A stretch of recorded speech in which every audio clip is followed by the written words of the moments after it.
The death of George Floyd while in police custody was horrifying to everyone who watched. It was made even more horrifying because it was perpetrated by an officer sworn to protect and serve. It was a demonstration of what bad policing looks like. We need to make sure that kind of misuse of power never takes place in our community. In all honesty, I have not been able to watch the nearly 9 minutes of deadly force that resulted in Mr. Floyd's death. But I watched enough of it to observe something else that disturbed me greatly. There were 3 other officers, a notably diverse group, who simply stood by and watched as George Floyd pleaded for his life. And they did nothing. How does that even happen? Then I learned that Derek Chauvin, now charged with murder, had 18 complaints filed against him with Internal Affairs. Despite that, he continued to exercise his police authority and, most frighteningly, trained other officers. That training included chokeholds and knee-to-neck restraint. This is an example not only of bad policing, but bad police leadership. Again, I ask, how did this happen? And what can we do as a community to make sure it never happens here? I've discussed with Chief McMurray the measures Huntsville has in place to prevent that kind of misuse of power that we witnessed in Minneapolis. We've talked about the safeguards we use to weed out bad officers and how we train on de-escalation tactics.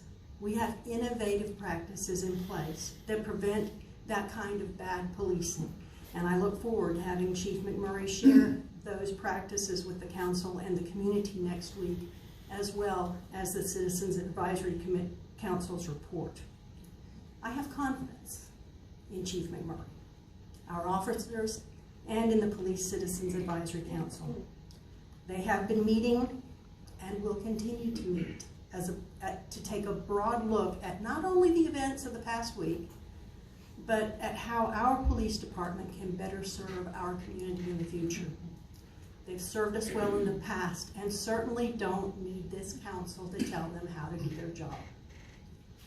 I know there are those in our community who don't trust the police. We've heard from them tonight.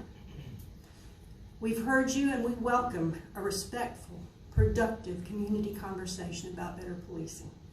Unfortunately, that conversation seems to have been hijacked by a national narrative about police brutality that is false.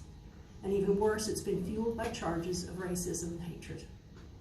When the peaceful and passionate NAACP protest last Wednesday was overshadowed by a smaller, less peaceful group, I heard words directed at our officers that can be qualified only as hate speech. If those same obscenities had been directed at Muslims, gays, or African Americans, they would have been soundly condemned on every social media platform. Instead, the verbal violence was posted, reposted, liked, and shared. It was social bullying, it was hypocritical, and it was just plain wrong. And in case you're wondering, posting about killing cops is not okay. Especially when, in the midst of this outcry against violence, Police Lieutenant Stephen Williams was shot to death outside of Birmingham while doing his duty. We do not honor his memory or the memory of our own Sergeant Billy Clardy by chanting FTP. If we're going to have an honest conversation about good and bad policing, then we also need to be honest about the facts. A police officer is 18 times more likely to be killed in the line of duty at the hands of a criminal than is a citizen at the hands of a police officer. And it's not about race either. The number of African Americans killed by police is less than 25% of all those killed. In fact, African Americans are much more likely to be killed by another African American than they are police. Good. Wow. You really did that. I'm going to call point of order. I do not want to have to remove you from the chamber. The respect is given to the embarrassing. Right now, she is speaking. Thank you. So if Black Lives Matter, and I believe they do, then we need to get real about the whole issue. Drop the hypocrisy and the personal agendas and have an honest conversation about what will make a real difference in this community. I applaud Councilman Keith and Captain Rice for their efforts to increase community policing in North Huntsville. They've used technology to install cameras that reduce crime and have held block parties to help citizens see the person behind the badge. Rather than defunding our police, I suggest we increase funding for community policing efforts such as these. Let's accept responsibility and work with law enforcement to ensure the safety of innocent victims, like 3-year-old Olivia Robinson, who was killed in a drive-by shooting while she sat in her North Huntsville home eating fruit snacks. Let's work with churches and community organizations to rescue not so innocent people like George Floyd, who was trapped in a cycle of drug abuse and crime.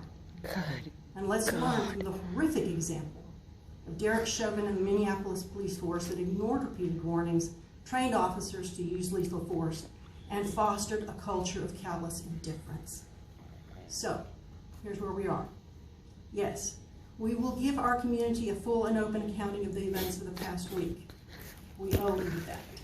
But more importantly, we will share a broader, future-focused perspective regarding what we can do to ensure that the events we witnessed in Minneapolis never happen in Huntsville. Thank you, Dr. Rawson.